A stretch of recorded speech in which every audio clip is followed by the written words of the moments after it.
Дастан Арыспекович, мен билбейм, сиздин поручениңиз болса керек, мага азыр регламенттин бир немесин алып келиптир.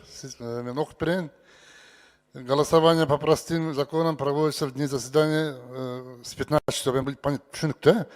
В случае выхода депутата из зала заседания во время голосования, его компьютер подлежит отключению и председатель объявляет повторная регистрация.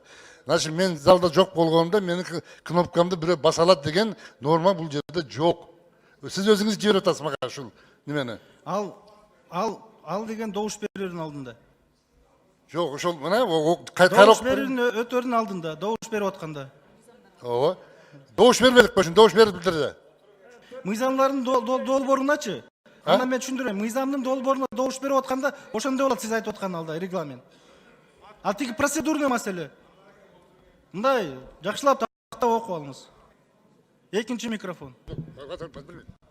Дастан Арыспекович, окуганды мага үйрөтпөңүз. Мен окуганды аябай жакшы билем. Мындай заманчадан айтып алып жүрүңүз, сүйлөңүз мындан кийин. Жакшылап окуп алыңыз, аны акчыңдабай сүйлөңүз. Болду.